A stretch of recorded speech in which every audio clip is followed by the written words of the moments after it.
한 주간 우리가 암송할 말씀은 요한복음 15장 7절의 말씀입니다. 주부에 기록되어 있죠. 너희가 내 안에 거하고 내 말이 너희 안에 거하면 무엇이든지 원하는 대로 구하라. 그리하면 이루리라. 요한복음 15장 7절 말씀 다시 한번 합니다. 너희가 내 안에 거하고 내 말이 너희 안에 거하면 무엇이든지 원하는 대로 구하라. 그리하면 이루리라. 요한복음 15장 7절 말씀입니다. 자, 우리 본문입니다. 동일하게 요한복음 15장 1절부터 10절까지 제가 가진 성경으로 173페이지가 됩니다. 내가 참 포도나무요 내 아버지는 농부라. 무릇 내게 있어 과실을 맺지 아니하는 가지는 아버지께서 이를 제해버리시고 무릇 과실을 맺는 가지는 더 과실을 맺게 하려 하여 이를 깨끗게 하시느니라. 너희는 내가 일러준 말로 이미 깨끗하였으니 내 안에 거하라. 나도 너희 안에 거하리라. 가지가 포도나무에 붙어 있지 아니하면 절로 과실을 맺을 수 없음같이 너희도 내 안에 있지 아니하면 그러하리라. 나는 포도나무요 너희는 가지니 저가 내 안에 내가 저 안에 있으면 이 사람은 과실을 많이 맺나니 나를 떠나서는 너희가 아무것도 알 수 없음이라. 사람이 내 안에 거하지 아니하면 가지처럼 밖에 버리워 말라지나니 사람들이 이것을 모아다가 불에 던져 사르느니라. 너희가 내 안에 거하고 내 말이 너희 안에 거하면 무엇이든지 원하는 대로 구하라. 그리하면 이루리라. 너희가 과실을 많이 맺으면 내 아버지께서 영광을 받으실 것이요 너희가 내 제자가 되리라. 아버지께서 나를 사랑한 것 같이 나도 너희를 사랑하였으니 나의 사랑 안에 거하라. 내가 아버지의 계명을 지켜 그의 사랑 안에 거하는 것 같이 너희도 내 계명을 지키면 내 사랑 안에 거하리라. 아멘. 아멘. 오늘은 내 안에 거하라 그런 제목으로 말씀을 드리려고 원합니다. 벌써 이제 12월 첫 주가 됩니다. 참 어제 주보를 만들면서 이거 벌써 엊그제 우리가 새해 2016년 신년 예배 드린 것 같고요. 그런데 벌써 이제 1년이 됐고 또 저 달력도 이게 해다 놨습니다. 50부 신청했는데 은혜롭게 100부를 주셔가지고 값은 50부밖에 안 냈는데 그렇게 됐더라고요. 그래서 하여튼 여러분 달력 마음껏 가져가시면 되겠고요. 그래서 제가 말씀을 이렇게 준비하면서 나머지 한 달 우리가 12월 달에 과연 어떻게 우리의 신앙의 삶을 마무리하는 것이 온전한 것인가 그렇게 기도 중에 이 말씀을 드리기로 이렇게 결정하라고 말씀을 준비하고 여러분들에게 말씀을 드립니다. 오늘 본문의 말씀의 내용은 이 포도나무에 대한 말씀입니다. 그 당시 사실 포도나무가 누구냐 하는 부분에 대해서는 그 당시에는 이스라엘 백성들이겠죠. 하나님의 택함받은 백성입니다. 그러나 지금은 우리들입니다. 예수 그리스도를 믿고 구원받은 하나님의 백성들, 저와 여러분들을 말씀하는 겁니다. 그래서 예수님은 이 포도나무 비유, 특히 예수님은 그 비유의 달인이십니다. 비유를 참 잘하십니다.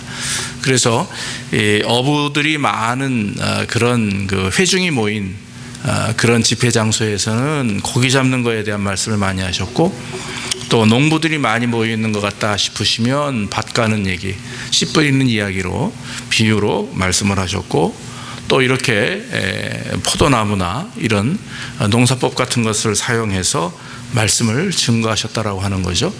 그러다 보니까 그 말씀을 듣는 사람들이 얼마나 많은 은혜를 받겠습니까? 야, 저 양반 목수인데, 예수님의 아버지가 그 요셉이 목수였거든요. 목수인데 어떻게 목수였던 저 집안의 아들이 어떻게 저렇게 고기 잡는 법도 잘 알고 농사 짓는 법도 잘 알고 모든 것을 더 저렇게 잘할까? 그리고 그 입에서 나오는 말씀이 너무나도 훌륭하고 참 평범하지 않다 보니까 그것을 보고 듣고 또 예수님을 바라보고 처음에 따랐던 자들이 많이 있었죠. 오늘 성경에도 포도나무에 대한 말씀을 합니다. 여러분, 사실 그 이스라엘의 포도나무 재배하는 방법을 가만히 보면 그 전 지역에 이제 포도나무를 많이 심고 포도를 거두게 되는데 포도나무가 무조건 심는다고 좋은 열매를 맺는 건 아니죠. 농부의 수고와 노력이 필요합니다. 그래서 좋은 포도 열매를 맺기 위해서는 세심한 주의와 노력이 필요합니다. 포도나무는 아시다시피 위로 곧장 올라가서 크게 자라는 나무가 아닙니다. 넝쿨을 타고 어느 정도 올라가서는 계속 옆으로 이렇게 뻗치는 그런 나무죠. 그렇기 때문에 막대기로 잘 떠받쳐야 되고요. 또 쉽게 번성하기 때문에 속히 바로바로 가지치기를 하지 않으면 잘 자라지 못한다고 합니다. 그래서 팔레스틴에서는 이런 포도나무를 이제 어린 포도나무를 이제 심죠. 그리고 나서는 3년간 열매를 맺지 못하도록 일부러 그렇게 만든다고 합니다. 그래서 3년이 지나야 좋은 열매를 맺기 때문에 그 3년간 열매를 맺지 못하도록 하는 데 있어서 거기에서는 늘 그 포도를 쳐야 되는 거죠. 이렇게 구별해서 좋은 나무와 좋지 못한 나무를 미리 구별해 가지고 좋지 못한 나무는 다 치고 좋은 나무를 통해서 좋은 열매를 맺도록 이렇게 하는 것입니다. 그래서 성숙한 포도나무는 12월에서 1월에 걸쳐 가지치기를 하는데 열매 맺는 가지와 열매 맺지 못하는 가지를 구별해서 친다고 이렇게 말을 합니다. 그래서 포도나무는 이와 같이 가지치기를 잘 하지 않으면 결코 좋은 열매를 맺을 수가 없다라고 하는 거죠. 그러니까 오늘 예수님께서 처음에 말씀하시는 내용에서도 포도나무 가지를 말씀하시면서 과실을 맺지 못하는 나무는 제하고 과실을 잘 맺는 나무는 끝까지 이렇게 잘 양육하고 키워서 좋은 열매를 맺는다 하는 것입니다. 그 로마 사람들도요, 그 스파르타식 교육이 있고 로마의 그 가부장 제도는 우리의 상상을 초월합니다. 그래서 이제 로마 이제 그 사람들의 가정에 아들을 낳으면 날 때 아주 건강하게 태어난 아이는 계속 기르고 그렇지 못한 아이는 버린다고 그러잖아요. 그래서 굉장히 그 로마가 멸망했던 이유 중에 여러 가지 이유 중에 하나가 그 극심한 지나친 가부장 제도가 결국에는 로마를 멸망케 했다라고 하는 역사도 있습니다. 어떻든 간에 우리가 예수 그리스도께서 포도나무를 말씀하시면서 열매 맺는 나무와 열매 맺지 못하는 나무를 구별하셨다라고 하는 것, 그것이었습니다. 근데 왜 예수님께서 그런 열매 맺지 못하는 부분에 대해서 말씀하시고 있는가? 사실 포도나무를 이렇게 양육할 때, 이렇게 재배해서 키울 때 잘 이렇게 자라도록 애를 쓰고 농부들이 땀을 흘리죠. 우리가 뭐 자녀들 잘 키우지만 사실 부모 마음대로 다 자녀들이 자라면 얼마나 좋겠습니까? 그러나 어떤 때는 부모 뜻대로 자라지 않는 자녀도 있죠. 부모 뜻대로 자라지 않는 자녀라고 제하여 버릴 수는 없는 거죠. 주의 하나님의 말씀도 사실 마찬가지입니다. 구원받은 하나님의 백성들이 믿음 안에서 잘 성장하면 축복이고 영광입니다. 그러나 우리 하나님은 용서의 하나님이시고 구원의 하나님이시기 때문에 우리가 혹시 실수하고 또 부족하다 해도 뭐 제하해버리고 그런 건 아닙니다. 그러나 오늘 이 말씀 가운데서 우리가 좀 교훈을 받아야 될 것은 그 당시 예수님께서 이 포도나무에 대한 비유를 하시면서 두 가지를 생각하고 하셨다라고 어떤 주석가는 말합니다. 뭐냐면 첫째는 유대인들을 생각했다라고 하는 거죠. 유대인들. 그러니까 하나님의 택함 받은 백성임에도 불구하고 하나님이 나를 택하셨다, 선민이다, 이것을 너무 지나치게 강조하고 또 따라 살다 보니까 마음으로 하나님을 예배하고 마음으로 하나님을 의지하는 게 아니라 그저 전통과 규례와 율법에 의해서 그걸 잘 지키면 하나님이 나를 축복하는 것으로 이렇게 믿는 거죠. 그러니까 잘못된 것 아닙니까? 그래서 예수님이 이 땅에 메시아로 오셨음에도 불구하고 예수님을 깨닫지 못할 뿐만 아니라 인정하지도 않았다라고 하는 것입니다. 그래서 예수님이 어두운 가운데 빛으로 오셨지만 그 어두움이 깨닫지 못했다라고 성경도 말하고 있는 것입니다. 그리고 십자가에 죽으시고 부활하셨음에도 불구하고 그 메시아를 깨닫지 못하는 것. 그래서 오둔하고 영적으로 꽉 막혀 있는 그런 이스라엘을 향해서 열매 맺지 못하는 포도나무다, 이렇게 말씀을 한 것입니다. 또 한 가지는 예수 그리스도를 믿는 성도들 가운데 저 여러분들도 포함되겠죠. 거기 내용이 뭐냐면 행함과 실천이 없는 신앙생활이에요. 말뿐이에요. 말뿐이에요. 그래서 정말 삶 속에서 크리스찬다운 성도다운 삶의 열매가 열어지고 맺어지고 그로 말미암아 하나님 영광이 되고 또 나를 바라보는 많은 주변에 있는 사람들에게 그리스도가 증거되고 입으로 굳이 증거하지 않아도 삶을 통해서 저 사람 예수 믿는 사람이 저렇게 은혜롭구나 이런 칭찬을 받을 만한 삶의 어떤 열매가 일어나야 되는데 그러지 못할 때 열매 맺지 못하는 나무다 이렇게 우리를 비유로 말씀하시는 것입니다. 그래서 우리는 스스로 내 삶 속에서 신앙의 열매를 내가 지금 온전히 맺고 있는가 돌아보면서 세 가지 스스로 질문을 하게 됩니다. 첫째는 내가 예수님의 말씀을 쉽게 버리진 않는가. 즉 예수님이 나에게 주시는 어떤 은혜를 또 그런 어떤 그 깨우침을 쉽게 몰살해 버리진 않는가 하는 것입니다. 하나님의 말씀이고 또 설교일 수도 있고 양심 속에서 부딪히는 내용들입니다. 그래서 매 순간마다 이거는 이래야 해야 되는 것이 하나님이 원하시는 것 같은데 라고 하는 생각이 들 때는 우리가 그대로 순종하는 것이 좋은 줄로 믿습니다. 또 예수께 귀 기울인다 해도 아무런 행함이 없이 입으로만 주님을 섬기고 살진 않는가 하는 것이죠. 그래서 우리의 삶에 이 말과 행위가 동일하게 이루어져야 된다고 하는 것입니다. 또 주님을 받아들인다 해도 어려운 일을 당하거나 또 삶의 문제를 경험할 때 결국에는 인간적인 욕심과 그 흔들림으로 인해서 결국 하나님 앞에 불순종하진 않는가. 이 세 가지를 우리는 늘 스스로 질문을 하는 것입니다. 내가 오늘 성령님의 말씀에 하나님의 말씀에 순종했나? 또 내가 오늘도 입으로만 주님을 부르짖진 않았는가? 또 내가 오늘 힘들다고 해서 주님을 이렇게 배신하진 않았는가? 아까 우리 집사님 기도 중에 한 해 중에 뭐 여러 가지 시험과 어려움과 물질적 어려움을 경험했지만 이기게 하셨고 또 깨닫게 하시기 위해서 그렇게 하셨다. 참 귀한 말씀입니다. 마찬가지로 저와 여러분들이 우리 자신을 돌아보면서 혹시 우리가 힘들고 어렵고 낙심과 또 좌절 속에 있다 할지라도 주님은요 그것을 우리에게 계속 너 그렇게 인생을 살아야 돼 그런 마음으로 가야 돼 이렇게 말씀하시는 분이 아닙니다. 한순간 그런 어려움을 당해도 하나님은 회복해 주시고 또 새롭게 우리를 하나님 은혜 안에서 기쁨과 평안함 속에 살 수 있도록 역사해 주시는 줄로 믿습니다.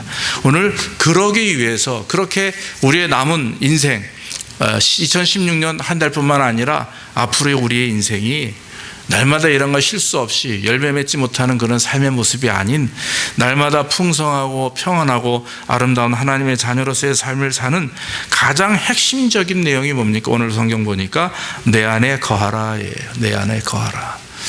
오늘 본문 말씀에서 내 안에 거하라라고 하는 단어가 10번 이상이 나옵니다.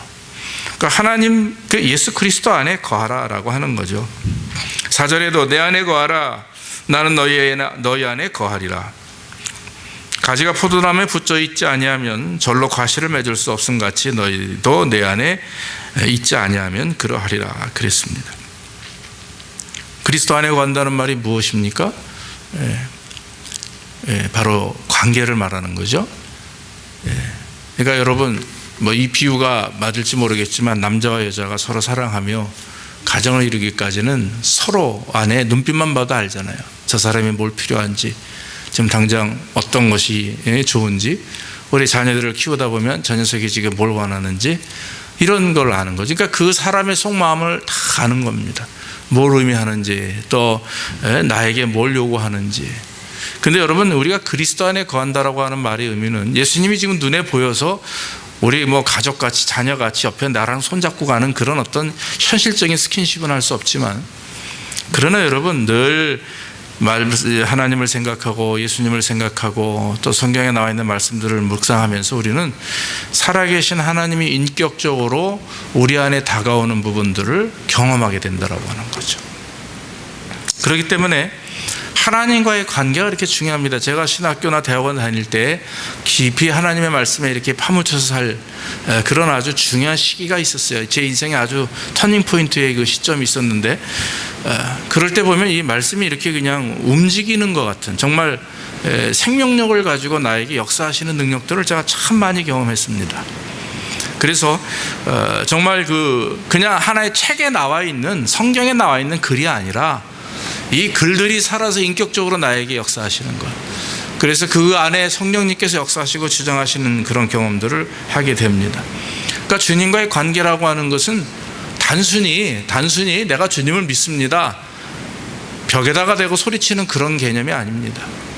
믿음이라고 하는 것이 그냥 내가 믿는다 인지하고 생각과 사고 속에서 결정하는 것이 아닙니다. 믿는다라고 하는 것은 말 그대로 같이 사는 것입니다. 동행하는 것이고 대화하는 것이고 그러는 거죠.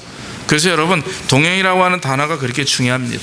그래서 거한다라고 하는 말이 이와 같이 동행하는 것, 교제하는 것, 지금 내 가정 안에서 내 사랑하는 자녀들과 또 부모님과 부부가 하나 되어서 같이 살아가는 삶의 모습처럼 저와 여러분들의 가정 속에, 특히 영혼 속에, 우리 교회 안에 정말 주님이 우리 안에 거하고 우리가 주님 안에 거하는 그런 서로 인격적인 교제와 동행이 이루어질 때에 우리는 아름다운 하나님의 자녀로서의 삶을 살 수가 있는 것입니다. 그런 일들을 경험하기 위해서 오늘 중요한 것이 있는데, 붙어 있어야 된다라고 하는 것. 붙어 있어야 된다. 예수 그리스도를 즐기라고 하고, 그리고 우리를 가지라고 이렇게 표현합니다. 그래서 이 가지 끝에 열매가 맺히죠. 예. 얼마 전에도 학교에 갔는데 어느 목사님이 감을 이만큼을 가져오셨어요. 그 감이 이제 뒷마당에 키운 감이랍니다. 그리고 제가 그 토마토를 먹었는데 그게 그거와 그거, 자두하고 토마토랑 이렇게 반반 섞인 스타일이에요. 어제 깜짝 놀랐습니다. 맛을 먹어보니까 자두 맛도 나고 토마토 맛도 나요. 근데 그런 걸 재배해가지고 이렇게 사모님이 이렇게 샐러드를 해서 가져오시고 그랬어요. 그래서 참 맛있게 먹었는데, 가만히 보면 그게 나무가 줄기가 이렇게 건강하고, 그리고 그 붙어있는 가지가 또 건강할 때 아름다운 그 열매가 맺어지게 되는 거죠. 붙어 있어야 됩니다. 가지가 꺾여서 떨어져 버리면 될 수가 없죠. 그러니까 예수님이 말씀하시는 말씀은 굉장히 단순한 겁니다. 포도나무의 가지가 잘 붙어 있어야 열매를 맺지, 떨어져 나가 버리면 끝나는 거죠.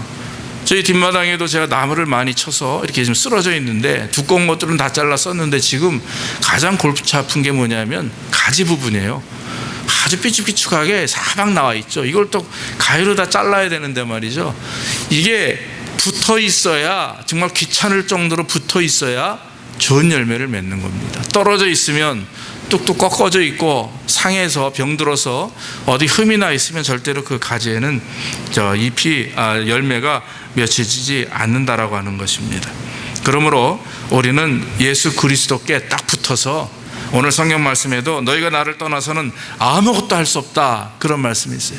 너희가 나를 떠나서는 아무것도 할 수 없다. 그 얘기 뭡니까? 모든 하나님의 자녀라고 하는 말은 하나님의 통치와 주관과 역사하심 속에 있다라고 하는 거예요. 그러니까 여러분, 지금 마음속에 내가 하나님의 자녀라고 하는 믿음이 생기시고 그것을 인정하시면, 여러분, 우리가 하나님께 감사할 부분이 있는데 뭡니까? 그것은 여러분들의 모든 삶을 주장하신다라고 하는 것입니다. 사업의 문제, 여러 질병의 문제, 건강의 문제, 모든 인생의 문제를 하나님이 주장하시기 때문에 우리가 주님 앞에 믿음으로 내놓고 또 하나님 앞에 기도하고 또 이 문제들을 하나하나 지혜달라 이렇게 기도하면서 해결해가는 거 하나님의 은혜 안에 있게 된다라고 하는 것입니다. 그러므로 여러분, 내게 능력 주시지 않아서 내가 모든 것을 할 수 있느니라 이렇게 말씀하신 것처럼 저와 여러분들이 전폭적으로 주님을 의지하고 주님께 붙어있기를 주의 이름으로 축원합니다. 어떤 우스운 얘기를 제가 들은 적이 있어요. 가는 놈 위에 뛰는 놈이 있죠. 걷는 놈 위에 뛰는 놈이 있고, 뛰는 놈 위에 나는 놈이 있어요. 근데 나는 놈 위에 또 뭐가 있답니다. 나는 놈 위에 뭐가 있을까요? 나는 놈의 등에 붙어있는 놈이 있대요. 그래서 붙어 있어야 된다.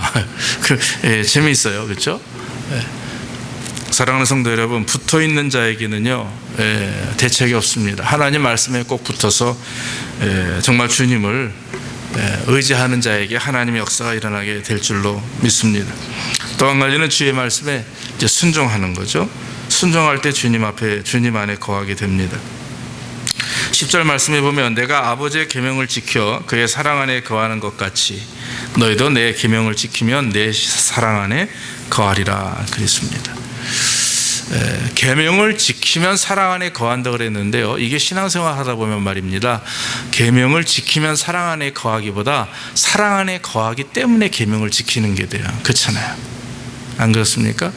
여러분, 우리가 아내를 사랑하기 때문에, 내 아이를 사랑하기 때문에 내가 그 아이의 손을 잡고 원하는 걸 해주는 거죠.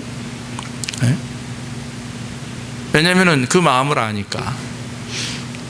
제가 이제 우리 막내가 요즘에 이제 운동을 하고 나서는 항상 3시 반, 5시에 이렇게 픽업을 가요. 근데 우리 애가 칙필레를 참 좋아합니다. 뭐 사줄까? 그럼 무조건 100% 칙필레예요.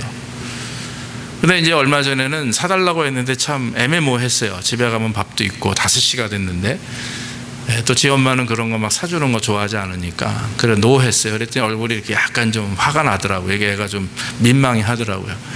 그래서 그 다음날 참 제가 좀 마음에 좀 미안한 생각이 들었어요. 그래가지고 그 다음날 픽업할 때는 미리 제가 시간이 좀 30분 남아서 샌드위치를 하나 치필레에 가서 사가지고 차에 탔습니다. 그러고 나서 픽업을 하는데 딱 차문을 여는 순간 와우 하고 소리는 지르는 거예요. 지가 좋아하는 거 사다 놨기 때문에, 지 아빠가. 그러면서 이제 순간 나중에 그런 생각이 드는 거예요. 이게 사랑한다라고 하는 것이 그 마음을 이해하잖아요. 그렇죠? 그 마음을 이해하기 때문에 미리 그 자그마한 뭐 하나 5불 주고 사는 그 샌드위치 하나가 그 자녀에게는, 그 아이에게는 참 와우 하고 소리를 지를 정도의 기쁨이 된다라고 하는 거죠. 그러니까 자녀, 부부와, 그러니까 아버지, 엄마, 무슨 이건 부자 간에, 또 자식과 부모 간에, 부부 간에도 상대방의 마음을 조금 헤아려서 그것을 미리 행동해 주면 그에 따르는 그 감사와 그런 기쁨은 이루 말할 수가 없어요. 사랑하기 때문에 들어주는 거예요. 사랑하기 때문에 따라주는 거고, 사랑하기 때문에 이해해 주는 거죠. 이해하기 하고 나면 사랑한다, 이건 아니라고 봅니다. 그러니까 성경에서 말씀하시는 내용은 뭐냐면, 계명을 지키면 사랑한다, 이 말은 상당히 하나님이 강권적으로 말씀하시는 부분이 많이 있어요. 그래서 너희 꼭 나를 사랑해야 된다라고 하는 어떤 강권적인 그런 권유고 명령입니다. 그래서 여러분, 그만큼 하나님은 사랑할 마음의 준비가 되어 있는 분이에요. 주실 준비가 되어 있는 분이고 베풀어 주실 준비가 되어 있는 분이기 때문에 사랑하면 내 계명을 지키는 겁니다. 하나님의 계명을 지키는 겁니다. 계명을 지켜야 하나님이 사랑한다라는 그런 개념은 아닙니다. 그래서 여러분, 저와 여러분들이 하나님을 사랑하는 마음을 가지고 순종하면, 왜 내가 믿은 대로 못 살까? 어떤 때 우리 그런 생각을 많이 하잖아요. 왜 내가 오늘도 또 이렇게 실수했을까? 실패했을까? 왜 또 이 부분에 대해서 화가 날 정도로 민망할까? 하는 경험들이 있습니다. 신앙생활 하다 보면. 그런데 그런 일들을 이길 수 있는 방법은 뭡니까? 바로 먼저 하나님을 내 몸같이 사랑하는 거예요. 내 이웃을 내 몸같이 사랑하고 내 부모와 내 주변에 있는 가족들을 내 몸처럼 사랑하는 겁니다. 그러면 순종이 있는 것이고 또 배려가 있는 것이고 은혜가 있는 줄로 믿습니다. 다윗이 밧세바를 취하고 우리아를 죽인 이후에 하나님이 진노하셨어요. 그래서 나단 선지자를 통해서 다윗에게 말씀을 하게 합니다. 그때 나단 선지자가 한 말이 있죠. 순종이 제사보다 낫고 듣는 것이 수양의 기름보다 낫다. 참 귀한 말씀입니다. 하나님의 말씀에 순종하는 것, 그것이 얼마나 우리에게 귀한 말인지 모릅니다. 하나님께서 우리에게 은혜를 주시고 능력을 주셨기 때문에 저와 여러분들이 하나님께 영광을 돌리는 것이에요. 그래서 여러분, 모든 왕들, 사울도 그렇고 다윗도 그렇고 모든 성도 그 왕들에게 하나님께서 원하시는 부분이 있는데, 그것이 뭡니까? 바로 순종의 제사보다 낫는 겁니다. 수양의 기름이, 즉 제물보다 더 귀하게 하나님이 기뻐하시는 것이 있는데, 그것은 하나님의 말씀을 듣는 것입니다. 우리의 행위가 하나님을 예배하고 우리의 행위가 주의를 지킨다 해도 여러분, 정말 마음속에 그 사랑이 기초가 되지 않으면 그것이 하나님이 기뻐하는 게 아니라, 이스라엘은요 너무나도 철저하게 예배를 드리고 철저하게 헌금을 하고 철저하게 금식기도를 하고 그랬어요. 그런데 왜 하나님께서 이스라엘 백성들을 향해서 배교신앙이라고 하고 그 사람들에 대하여 하나님이 인정하지 않았느냐? 그 이유는 한 가지입니다. 마음과 행위가 일치가 안 되는 거예요. 늘 마음은 자기들만의 어떤 그 욕심과 우상과 그런 거에 쌓여 있고 겉으로만 하나님을 예배하다 보니까, 하나님은 우리의 겉을 보고 판단하시는 분이 아니잖아요. 하나님은 외모가 아니라 마음을 보시고 판단하시는 분이기 때문에, 그래서 여러분, 우리의 예배가 더 이제는 정말 마음으로 하나님 앞에 영적으로 예배함으로 인해서 하나님께 영광 돌리고 또 말씀에 순종하되 순종 이전에 사랑하기를 여러분들이 마음 먹는 귀한 역사 있기를 간절히 원합니다. 한 가지 더 말씀을 드리면 이와 같이 붙어 있어서 순종할 때 아름다운 열매를 맺습니다. 그냥 무조건 맺는 게 아니죠. 거기에 따르는 노력이 있어야 됩니다. 그만큼의 순종과 믿음이 있을 때에 하나님께서 축복하셔서 많은 과실을 맺게 한다고 했습니다. 그 과실을 맺는다라고 하는 것, 하나님 안에 거하여 붙들림 바 되어서 하나님의 말씀에 순종할 때 과실을 맺게 되는데, 오늘 7절부터 그 이후에 본문을 떠나 15절까지 쭉 말씀을 보다 보면 거기에 한 5가지의 은혜가 나옵니다. 하나님 안에 거할 때 얻게 되는 결과가 있죠. 무엇이든지 구하라 그리하면 다 이루리라 그랬어요. 하나님 안에 거하는 자가 간구하며 기도하는 것은 다 이루어 주신다 그랬습니다. 8절 말씀에 뭐라고 그렇습니까? 우리 때문에 하나님께 영광을 받으시고 우리는 주님의 제자가 된다 그랬어요. 하나님의 말씀에 순종할 때 우리는 하나님께서 우리를 통하여 영광을 받으시는 것, 하나님이 하나님 되게 만들고 하나님이 영광 받은 데는요 엄청난 그런 축복과 은혜가 있게 되는 거죠. 11절에 주께서 기뻐하실 뿐만 아니라 주님의 기쁨이 우리 안에 있어서 우리의 기쁨이 충만하도록 하신다 그랬습니다. 또 12절과 17절에는 우리가 서로 사랑할 수 있도록 도와주시고, 14절 15절에서는 주님께서 우리를 더 이상 종이 아니라 친구로 여겨주신다 그랬어요. 친구로 여겨주신다. 그게 주님 안에 거하는 성도들에게 향하신 하나님의 은혜요 축복이라고 하는 것입니다. 여러분, 주님 안에 거하면 모든 것이 바뀌게 돼 있어요. 삶이 바뀝니다. 생각이 바뀝니다. 내 모든 인생의 포인트가 바뀝니다. 그러면 하나님의 역사가 하심이 있는 것이고 그 삶 자체가 복을 받는 삶이 되는 것입니다. 사랑하는 성도 여러분, 결론적으로 말씀을 드립니다. 우리 모두는 예수 그리스도 안에서 하나님의 택함 받은 하나님의 백성들입니다. 2절 말씀에 보면 물은 내게 붙어 있어 열매를 맺지 아니하는 자는 아버지께서 그것을 제거해 버린다 했습니다. 심판의 말씀이고 무서운 말씀입니다. 경고의 말씀입니다. 여기는 우리는 잠시 주목을 해야 됩니다. 그래서 과연 내가 붙어 있는가? 붙어 있는데 병들어 있거나 붙어 있는데 나약하거나 또 반면에 떨어져 있거나 이러면 그것은 문제가 되는 거죠. 저 여러분들이 하나님 은혜 안에서 아름답게 영생 복락을 누리고 저 하나님께 영광을 나타내는 것 얼마나 귀한 일인지 봅니다. 붙어 있느냐 떨어져 있느냐는요 행위를 가지고 판단되는 게 아니에요. 우리의 마음 중심이 철저히 하나님을 의지하고 믿고 있느냐, 하나님 앞에 감사하며 매 인생에, 내 인생에 또 매 삶에 하나님을 향하여 주께서 원하시고 인도하시는 대로 순종하느냐, 그런 어떤 사랑의 감정과 주님과의 동행함이 내가 붙어 있느냐 떨어져 있느냐를 스스로 평가할 수가 있는 것입니다.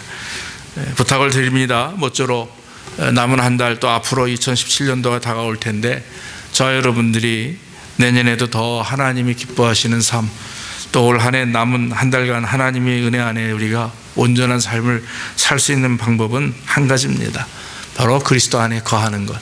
그럴 때 주께서 오늘 말씀대로 여러 가지 삶의 은혜를 주시고 축복하셔서 저와 여러분들이 잘 마무리하고 잘 또 시작할 수 있도록 은혜 주실 줄로 믿습니다. 이런 축복이 저와 여러분들이 있기를 주의 이름으로 축원합니다. 기도하겠습니다.